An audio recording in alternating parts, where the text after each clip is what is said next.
अस्सलाम वालेकुम स्टूडेंट्स। मैं हूं आपका इंस्ट्रक्टर आतिफ नसीम और हम डिस्कस कर रहे हैं ईटा 2019 का मेडिकल का पेपर और उसमें हम डिस्कस कर रहे हैं फिज़िक्स के क्वेश्चंस। ये हमारा थर्ड लेक्चर है इस पेपर के बारे में और आज हम लेक्चर नंबर 20 क्वेश्चन नंबर 21 से जो है आज हम स्टार्ट लेंगे। क्वेश्चन नंबर 21 स्टूडेंट्स आपका है कि heat and work are equivalent, this means. तो फिर चार ऑप्शंस हैं, आपने इसमें बताना है कि कौन सा ट्रू है। तो वन बाय वन इनको हल करते हैं और ये क्वेश्चन थर्मोडायनामिक्स से लिया गया है, चैप्टर नंबर 10 जो आपका है फर्स्ट ईयर का। तो पहला ऑप्शन आपका है कि when we supply heat to the body we do work on the body. तो स्टूडेंट्स जब हम किसी गैस को, किसी आइडियल मीडियम को, किसी आइडियल सिस्टम को हीट प्रोवाइड करते हैं तो स्टूडेंट्स हम उस पर वर्क नहीं करते, बल्कि उस हीट की वजह से वो गैस वर्किंग के कैपेबल हो जाता है, गैस वर्क करता है हम पर। क्योंकि जब हम हीट प्रोवाइड करते हैं तो आपके साथ इंटरनल एनर्जी के बढ़ने के चांसेस होते हैं और वर्क डन होने के चांसेस होते हैं। तो आपके साथ फर्स्ट लॉ ऑफ थर्मोडायनामिक्स के जरिए जब हम हीट प्रोवाइड करते हैं तो उसका कुछ हिस्सा वर्क में कन्वर्ट हो जाता है और कुछ हिस्सा इंटरनल एनर्जी में कन्वर्ट हो जाता है। तो उस केस में आपके साथ जो है हम वर्क नहीं करेंगे, बल्कि वो गैस जो है वो हम पे वर्क करेगा। तो ऑप्शन ए तो गलत है। When we do work on the body we supply heat to it. तो वर्क डन का जो है ये मतलब नहीं है कि हम हमेशा उसे हीट ही सप्लाई करें, क्योंकि हमारे साथ एक प्रोसेस होता है दैट इज कॉल्ड आइडियाबैटिक प्रोसेस। तो आइडियाबैटिक प्रोसेस में तो वर्क डन जो होता है वो तो इंटरनल एनर्जी के कॉस्ट से होता है, तो उसमें तो हीट सप्लाई करने की ज़रूरत नहीं होती आपके साथ। तो ये ऑप्शन भी गलत है। ऑप्शन नंबर सी जो है, the temperature of a body can be increased by doing work on it. अगर हम बॉडी का टेम्परेचर इंक्रीज करना चाहते हैं तो हम वर्क के जरिए उसे इंक्रीज कर सकते हैं। स्टूडेंट्स ये ऑप्शन ट्रू हो सकता है, लेकिन सबसे पहले ऑप्शन डी देखते हैं कि heat and work are neither interconvertible. तो ये तो गलत है, हीट और वर्क तो एक दूसरे में कन्वर्ट होते हैं। ठीक है, ये तो जाउल्स ने जो एक्सपेरिमेंट किया था और काउंट रनफोर्ड ने जो अपनी रिसर्च पेश की थी, ये तो उसके अगेंस्ट है। उनके मुताबिक तो हीट और वर्क एक दूसरे में कन्वर्ट हो सकते हैं। तो स्टूडेंट्स करेक्ट ऑप्शन जो है वो आपके साथ ऑप्शन नंबर सी है। चूंकि आइडियाबैटिक प्रोसेस में आप देखते हैं कि जब हम सिस्टम पे वर्क करते हैं तो आपके साथ इंटरनल एनर्जी इंक्रीज हो जाती है। ठीक है, internal energy can be increased at the cost of work done, जिसमें हीट फ्लो जीरो होता है और आप सिस्टम पे वर्क करके उसे कंप्रेस कर लेते हैं और आपके साथ इंटरनल एनर्जी इंक्रीज हो जाती है और टेम्परेचर भी इंक्रीज हो जाता है। इसलिए तो हम कहते हैं कि adiabatic compression causes heating effect and adiabatic expansion causes cooling effect. तो स्टूडेंट्स अगर ये ऑप्शन सी इस तरह होता कि the temperature of a body must be increase, तो फिर ये ऑप्शन गलत होता। कैन बी इंक्रीज ये ऑप्शन ठीक है, ये हमने आइडियाबैटिक प्रोसेस में पढ़ा था कि हम टेम्परेचर को इंक्रीज कर सकते हैं if we do work on the body और इफ वी कंप्रेस इट। तो इसका करेक्ट ऑप्शन स्टूडेंट्स हमारे साथ ऑप्शन नंबर सी है। नेक्स्ट क्वेश्चन की तरफ बढ़ते हैं आपके साथ। काइनेमेटिक्स से सिंपल जो है मोशन से क्वेश्चन है कि the velocity time graph for a particular body moving on a straight line is shown. तो ये आपको एक वेलोसिटी टाइम ग्राफ गिवन है। स्टूडेंट्स वेलोसिटी टाइम ग्राफ का जो एरिया होता है it shows us the distance, और वेलोसिटी टाइम ग्राफ का जो स्लोप होता है, जो ग्रेडियंट होता है, तो वेलोसिटी टाइम ग्राफ का ग्रेडियंट हमें क्या देता है? वेलोसिटी टाइम ग्राफ का ग्रेडियंट तो हमें कुछ नहीं देता। तो यहाँ पर इसका एरिया जो है वो हमारे लिए इम्पॉर्टेंट है। सॉरी, वेलोसिटी टाइम ग्राफ का ग्रेडियंट हमें एक्सेलरेशन देता है। तो एरिया भी इम्पॉर्टेंट है और ग्रेडियंट भी इम्पॉर्टेंट है। तो अभी ऑप्शंस को रीड करते हैं। ऑप्शन नंबर 1 है कि आपके साथ the particle has a constant acceleration, the particle has never turned around, particle जो है उसने टर्न नहीं किया। तो देखें ये ऑप्शन तो गलत है, क्योंकि ये पॉइंट जो आपको नजर आ रहा है इससे ऊपर वेलोसिटी पॉजिटिव है और इससे ऊपर वेलोसिटी नेगेटिव है। मतलब ये है कि इस पॉइंट पर बॉडी रेस्ट में आके उसने अपनी डायरेक्शन को चेंज कर दिया है। The particle has zero displacement, तो उसके लिए तो हमें एरियाज फाइंड करने होंगे। ये पॉजिटिव एरिया भी हमें फाइंड करना होगा और ये नेगेटिव एरिया भी हमें फाइंड करना होगा, और फिर इन दोनों को प्लस करके हमें देखना होगा कि जीरो रिजल्ट आता है या नहीं। लेकिन इस डायग्राम के डोमेन में तो जीरो रिजल्ट नहीं आता, क्योंकि पॉजिटिव एरिया कम है और नेगेटिव एरिया हमारे साथ ज्यादा है। तो ऑप्शन सी भी गलत है। द डेटा इज इनसफिशिएंट, वो ऑप्शन भी गलत है, क्योंकि इसमें करेक्ट ऑप्शन जो है वो ऑप्शन ए है। आपके साथ चूंकि वेलोसिटी टाइम ग्राफ जो है वो एक स्ट्रेट लाइन है, और स्ट्रेट लाइन का ग्रेडियंट या उसका स्लोप हमेशा कांस्टेंट होता है, तो इसका मतलब ये है कि ये एक कांस्टेंट एक्सेलरेशन का ग्राफ है, और वो कांस्टेंट एक्सेलरेशन जो है वो असल में डीसेलरेशन है, उसका ग्रेडियंट आपके साथ नेगेटिव होगा। तो इसमें correct option option number A है। स्टूडेंट्स नेक्स्ट क्वेश्चन की तरफ बढ़ते हैं। When 20 joules of work was done on a gas, 40 joules of heat energy was released. If the internal energy of the gas was 70 joules, then what is the final internal energy? तो students ये chapter number 10 thermodynamics का question है, और इसको आप first law of thermodynamics से आसानी से सॉल्व कर सकते हैं। अगर हम फर्स्ट लॉ ऑफ थर्मोडायनामिक्स के जरिए इसे सॉल्व करें, तो फर्स्ट लॉ ऑफ थर्मोडायनामिक्स कहता है कि heat is equal to work, change in work plus change in internal energy. तो यहाँ पर अगर हम जो है वो वैल्यूज पुट कर लें, 20 joules of work was done on the gas, ठीक है। तो अगर ये 20 जाउल्स ऑफ वर्क जो है गैस पर हो रहा है, तो इसका मतलब ये है कि आपके साथ जो है वो इसको हम नेगेटिव कंसिडर करेंगे, क्योंकि हमने कहा था कि work done by the gas is positive and work done on the gas is negative. इसी तरह 40 joules of heat is released, sorry इसको हीट को हम जो है 40 joules of heat is released, तो -40 कर देते हैं, is equal to 20 joules of work was done, ठीक है। 20 joules of work was done, तो ये आपके साथ -20 हो जाएगा, ठीक है, और आपके साथ जो है plus change in internal energy हो जाएगा। तो यहां से अगर आप change in internal energy find करते हैं, चेंज इन इंटरनल एनर्जी, तो वो आपके साथ जो है आ जाएगी स्टूडेंट्स -20, -40, और आपके साथ ये +20 उस तरफ चला जाएगा, तो -20 हो जाएगा। अभी चेंज इन इंटरनल एनर्जी जो है वो आपके साथ internal energy final minus internal energy initial है, तो वो आपके साथ आ जाएगी आपके साथ -20, और इसमें इनिशियल इंटरनल एनर्जी आपको दी गई है वो 70 जाउल्स है। तो अगर आप वो 70 पुट करके और इज इक्वल टू इस साइड पे ले आएं, तो आपके साथ जो है इंटरनल एनर्जी फाइनल जो होगी वो -70 को जब आप इस तरफ शिफ्ट करेंगे तो +70 हो जाएगा। तो 70 -20 से आपके साथ 50 जाउल्स जो है वो इसका आंसर आ जाएगा, ठीक है। तो आपके साथ जो है इसका करेक्ट ऑप्शन वो 50 जाउल्स है। सिंपल आपके साथ जो है वो फर्स्ट लॉ ऑफ थर्मोडायनामिक्स से आपने इसे सॉल्व करना है। स्टूडेंट्स नेक्स्ट क्वेश्चन की तरफ बढ़ते हैं। नेक्स्ट क्वेश्चन आपका जो है ये सॉरी थर्मोडायनामिक्स से नहीं है, ये चैप्टर नंबर 3 जो है आपके साथ जो काइनेमेटिक्स है, काइनेमेटिक्स से ये लिया गया है, और ये जो है आपके साथ प्रोजेक्टाइल मोशन का क्वेश्चन है।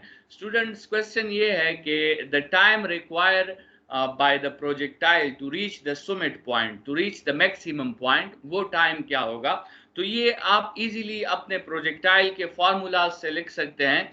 आप हाफ टाइम की वैल्यू लिख लें जो कि vi sin theta divided by g है, फिर आप हाइट या मैक्सिमम पॉइंट की वैल्यू जो है वो vi square sine square theta divided by g है। स्टूडेंट्स इन दोनों फार्मूलाज से vi को सब्जेक्ट बना लें, इससे भी vi को सब्जेक्ट बना लें और इससे भी vi को सब्जेक्ट बना लें, और उन दोनों vi's को फिर आप इक्वल कर दें, और जो कैंसलेशन हो सकती है साइन थीटा की वो कैंसिल कर लें, फिर इस इक्वेशन का आप स्क्वायर ले लें, स्क्वायर के बाद आपके साथ ये g का एक पावर कैंसिल हो जाएगा, so in the last you will get gt square is equal to h, या t is equal to under the root h by g।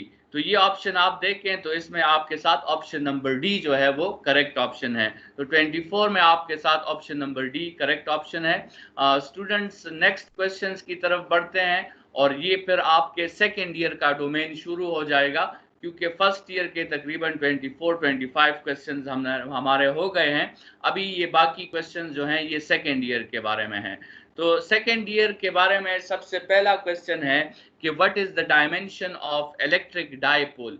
ठीक है, ये इलेक्ट्रिक डायपोल का जो क्वेश्चन है, चूंकि डायमेंशन का क्वेश्चन है, तो इसको आप फर्स्ट ईयर के चैप्टर 1 के साथ भी रिलेट कर सकते हैं, और ये टॉपिक जो है ये इलेक्ट्रिसिटी का है, इलेक्ट्रिक डायपोल, तो इसको हम सेकेंड ईयर के इलेक्ट्रिसिटी के साथ भी रिलेट कर सकते हैं। स्टूडेंट्स, इलेक्ट्रिक डायपोल की अगर हमने डायमेंशन फाइंड करनी है तो हमें इलेक्ट्रिक डायपोल का फॉर्मूला जो है वो हमें पता होना चाहिए। इलेक्ट्रिक डायपोल का जो फॉर्मूला है, it is equal to charge into distance. ठीक है, तो Q इंटू डी। अभी Q का जो यूनिट है उसकी जगह आप Q की जगह आप करंट इंटू टाइम लिख दें, और डिस्टेंस अपनी जगह पे लिख दें। तो करंट इंटू टाइम का यूनिट हो जाएगा एम्पेयर इंटू सेकेंड, और डिस्टेंस का यूनिट हो जाएगा मीटर। ठीक है, तो देखिए यहाँ पर मास भी 0 है, लेंथ मौजूद है, टाइम मौजूद है, और एम्पेयर मौजूद है। तो M0L1T1A1, इसको अगर आप देखें तो ये आपके साथ ऑप्शन नंबर बी जो है आपके साथ करेक्ट ऑप्शन आता है। स्टूडेंट्स नेक्स्ट क्वेश्चन की तरफ बढ़ते हैं, जो इलेक्ट्रोमैग्नेटिज्म से लिया गया है आपका question. An electron is moving along the axis of the solenoid creating a current. ठीक है, एक सोलोनाइड है जिससे एक करंट जो है वो पास हो रही है, और एक इलेक्ट्रॉन उस सोलोनाइड के बिल्कुल दरमियान में से उसके एक्सिस पर गुजर रहा है। तो which of the following is true about the magnetic force on the solenoid? The magnetic force is radially inward, the magnetic force is radially downward, the magnetic force is in the direction of the motion, and there is no magnetic force. Students, आपको पता है कि magnetic force जो है एक electron पर उसका formula है F is equal to Q V cross V, which is the result of a cross product, and it can be expanded as F is equal to QVB sin theta into n unit vector. तो अगर आप सिर्फ magnitude की बात करते हैं तो that is QVB sin theta. और स्टूडेंट्स, आपको पता है कि जब सोलोनाइड के अंदर मैग्नेटिक फील्ड बनती है तो वो स्ट्रेट मैग्नेटिक फील्ड बनती है, और इलेक्ट्रॉन भी स्ट्रेट मूव कर रहा है। इसका मतलब इलेक्ट्रॉन की वेलोसिटी और मैग्नेटिक फील्ड इंटेंसिटी में आपके साथ 0 का एंगल है, और जब यहाँ आप 0 पुट करोगे एंगल की जगह तो आपके साथ मैग्नेटिक फोर्स भी 0 हो जाएगा। तो इसका मतलब ये हुआ कि हमारा यहाँ पे correct option option number D है, कि आपके साथ कोई मैग्नेटिक फोर्स यहाँ पे अप्लाई नहीं हो रहा। नेक्स्ट क्वेश्चन की तरफ बढ़ते हैं। स्टूडेंट्स, नेक्स्ट क्वेश्चन भी आपका इलेक्ट्रोमैग्नेटिक इंडक्शन से लिया गया है, मोशनल ईएमएफ पे क्वेश्चन है, आसान सा क्वेश्चन है। मोशनल ईएमएफ किस किस चीज पर डिपेंड करता है? Option a strength of the magnetic field, speed of the conductor, length of the conductor, या ऑल ऑफ द अबव। तो स्टूडेंट्स, आपके साथ जो मोशनल ईएमएफ का फॉर्मूला है वो आपके साथ है VBL साइन ऑफ थीटा, और VBL साइन ऑफ थीटा से आपको पता चल गया कि ये स्पीड पर भी डिपेंड करता है, आपके साथ मैग्नेटिक फील्ड इंटेंसिटी पर भी डिपेंड करता है, और लेंथ ऑफ द कंडक्टर पर भी ये डिपेंड करता है। तो यहाँ से आपको आसानी से अंदाजा हो सकता है कि our correct option is option number D, all of the above. Students, question number 4 की तरफ बढ़ते हैं। ये मॉडर्न फिजिक्स का क्वेश्चन है, और इलेक्ट्रॉन माइक्रोस्कोप जब आया तो उसने किस नेचर को एक्सप्लेन किया? स्टूडेंट्स, आपको पता है कि इलेक्ट्रॉन माइक्रोस्कोप जब आया तो जो डी ब्रॉगली ने जो हाइपोथेसिस की थी कि पार्टिकल जो है वो भी वेव की तरह बिहेव कर सकता है, और इलेक्ट्रॉन माइक्रोस्कोप के जरिए हमने इलेक्ट्रॉन की डायफ्रैक्शन जो है वो स्टडी की। मतलब इलेक्ट्रॉन एक पार्टिकल है और उसका हमने वेव नेचर स्टडी किया, डायफ्रैक्शन ऑफ इलेक्ट्रॉन। डायफ्रैक्शन असल में वेव्स की प्रॉपर्टीज है, लेकिन यहाँ हम इलेक्ट्रॉन की डायफ्रैक्शन कंसिडर कर रहे हैं। तो इसका मतलब ये है कि आपको ऑप्शंस में क्लियर हो जाना चाहिए कि इसका करेक्ट ऑप्शन जो है हमने ऑप्शन बी स्टडी किया है, that is the wave nature of the electron. ठीक है स्टूडेंट्स, तो नेक्स्ट क्वेश्चन नंबर 5 की तरफ बढ़ते हैं। आसान क्वेश्चन है, आपके साथ करंट इलेक्ट्रिसिटी से लिया गया है।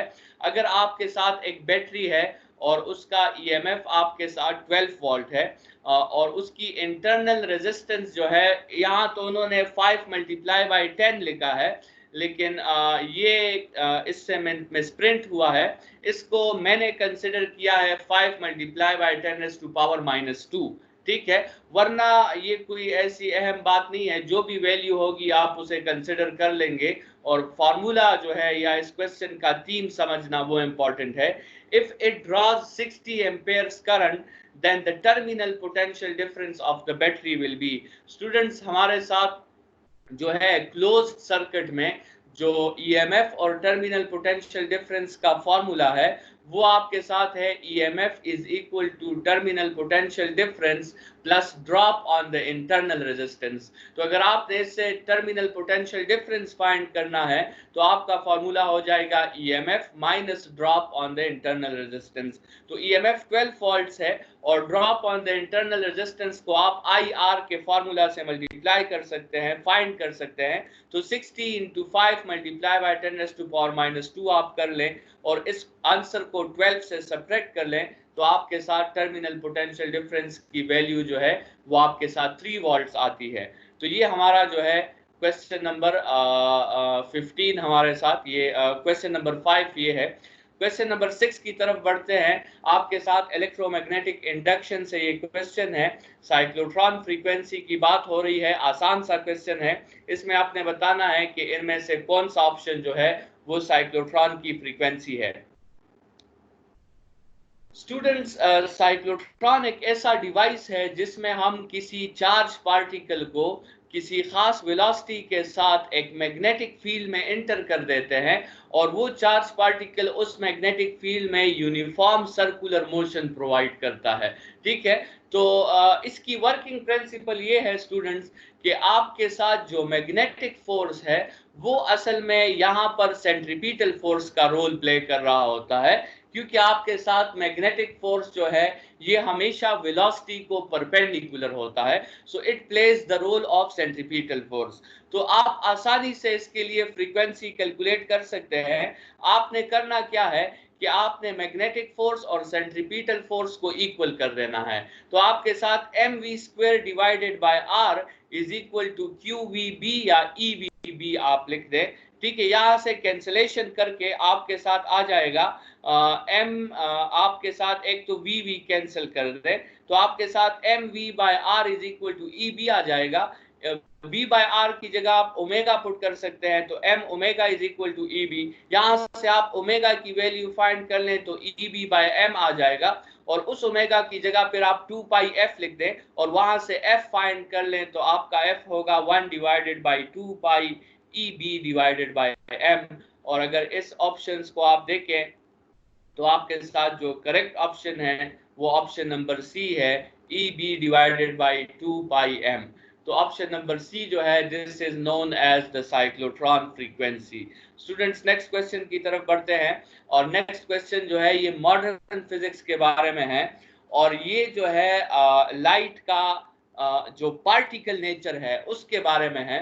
और ये आइंस्टाइन की वो एक्सप्लेनेशन थी जब फोटो इलेक्ट्रिक इफेक्ट सामने आया था और क्लासिकल जो इलेक्ट्रोमैग्नेटिक थ्योरी थी वो इस इफेक्ट को एक्सप्लेन नहीं कर पाया था।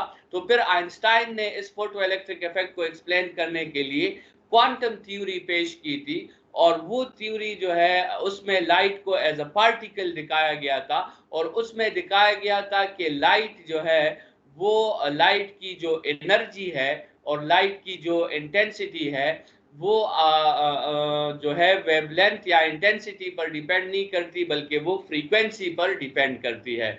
इस आइंस्टाइन के मॉडल का जो मेजर मकसद था वो ये था कि वेव नेचर में लाइट की एनर्जी जो है वो इंटेंसिटी पर डिपेंड करती है, लेकिन पार्टिकल नेचर में लाइट की जो एनर्जी है वो फ्रीक्वेंसी पर डिपेंड करती है। तो स्टूडेंट्स, आपके साथ क्वेश्चन ये है कि in order to increase the stopping potential, what should be increased, the intensity, the wavelength, the frequency, या both wavelength and intensity. Students Einstein के इस थ्योरी को, जो कि E is equal to hf था, कि the energy of a photon depends upon the frequency of that photon, इस theory को प्रूव करने के लिए एक एक्सपेरिमेंट किया गया जिसमें आपके साथ एक मेटल से इलेक्ट्रॉन्स निकाले गए और वो इलेक्ट्रॉन्स जो हैं उनके साथ कुछ काइनेटिक एनर्जी भी मौजूद थी, वो इलेक्ट्रॉन्स मोशन में थे। तो उन इलेक्ट्रॉन्स को अपोजिट पोटेंशियल देकर स्टॉप करने की कोशिश की गई और इस प्रोसेस को हम स्टॉपिंग पोटेंशियल कहते हैं। ठीक है, जब एक मूविंग इलेक्ट्रॉन को आप against the field potential provide करते हैं तो वो इलेक्ट्रॉन की काइनेटिक एनर्जी में आपके साथ डिक्रीज आ रहा होता है और जब वो मुकम्मल स्टॉप हो जाती है जिस पोटेंशियल पर, तो इसको हम स्टॉपिंग पोटेंशियल कहते हैं। और स्टूडेंट्स, स्टॉपिंग पोटेंशियल अगर आपने बढ़ाना है, इसका मतलब आपने एनर्जी ऑफ द इलेक्ट्रॉन बढ़ाना होगी और अगर आपने एनर्जी ऑफ द इलेक्ट्रॉन बढ़ानी है तो फिर आपने एनर्जी ऑफ फोटोन बढ़ानी होगी, क्योंकि एनर्जी ऑफ फोटोन बढ़ेगी तो उसका ज्यादा हिस्सा फिर इलेक्ट्रॉन को in the form of kinetic energy मिलेगा और अगर आपने एनर्जी ऑफ द फोटोन बढ़ानी है तो आइंस्टाइन की थ्योरी के मुताबिक आपको उस लाइट की या उस फोटोन की फ्रीक्वेंसी जो है वो इंक्रीज करनी होगी। स्टूडेंट्स, तो इसमें करेक्ट ऑप्शन हमारे साथ ऑप्शन नंबर सी है। इसमें आप ये ग्राफ भी देख सकते हैं स्टॉपिंग पोटेंशियल का फ्रीक्वेंसी के साथ, तो ये एक स्ट्रेट लाइन का ग्राफ है, मतलब आपके साथ स्टॉपिंग पोटेंशियल और फ्रीक्वेंसी एक दूसरे के साथ डायरेक्टली प्रोपोर्शनल है। जब आप स्टॉपिंग पोटेंशियल को इंक्रीज करना चाहते हैं तो उसका तरीका ये है कि आप उस फोटोन की फ्रीक्वेंसी को इंक्रीज कर लें। स्टूडेंट्स, ये वो अपोजिट पोटेंशियल जब आप अप्लाई करते हैं तो आपके साथ जो है वो जो फोटो करंट है वो जीरो हो जाती है, मतलब इलेक्ट्रॉन की काइनेटिक एनर्जी आपके साथ जीरो हो जाती है। जब आप स्टॉपिंग पोटेंशियल या फ्रीक्वेंसी को बढ़ाओगे तो ये ग्राफ जरा फिर इस एक्स नेगेटिव एक्स एक्सिस पे दूर जाके इंटरसेक्ट होगा। ठीक है, तो ये आपके साथ जो है ये क्वेश्चन था। नेक्स्ट क्वेश्चन की तरफ बढ़ते हैं जो सिंपल इलेक्ट्रोस्टैटिक से लिया गया है। स्टूडेंट्स, क्वेश्चन आपका है कि if there are capacitors, let's suppose there are n capacitors and each of that capacitor is connected to parallel combination में हमने उसे कनेक्ट किया है, ठीक है, तो उसमें एनर्जी कितनी स्टोर होगी। स्टूडेंट्स, इस किस्म के क्वेश्चंस में अहम चीज ये है कि आप फॉर्मूला कौन सा यूज करोगे। देखिए, energy stored in the capacitors के लिए आपके साथ मुख्तलिफ फार्मूलाज हैं। एक फार्मूला आपके साथ हाफ सी वी स्क्वायर है, एक जो है आपके साथ जो है वो अगर आप इस v की जगह इस फार्मूला में q is equal to C p है तो v की जगह अगर आप c बाई q पुट कर दें तो आपके साथ एक दूसरा फार्मूला भी आ सकता है। इसी तरह अगर आप c की जगह q is equal to C V तो c की जगह अगर आप q बाई v पुट कर दें तो आपके साथ एक और फार्मूला भी आ सकता है। तो स्टूडेंट्स, इस किस्म के क्वेश्चन में जरूरी ये है कि आप इन फार्मूलाज में से कौन से फार्मूलाज के थ्रू अपना आंसर सॉल्व करें। स्टूडेंट्स, मैंने यहाँ पर जो फार्मूला यूज किया है वो हाफ सी वी स्क्वायर मैंने यूज किया है। ये मैंने क्यों यूज किया है स्टूडेंट्स, क्योंकि आपके साथ पैरेलल कॉम्बिनेशन में एक तो वोल्टेज सेम होता है तो वोल्टेज तो आपका कांस्टेंट हो जाएगा और दूसरा आपके साथ पैरेलल कॉम्बिनेशन में आपके साथ कैपेसिटेंस जो है वो तो ऑलरेडी बताया गया है कि कैपेसिटेंस आपके साथ सेम होती है क्योंकि ये आइडेंटिकल कैपेसिटेंस है।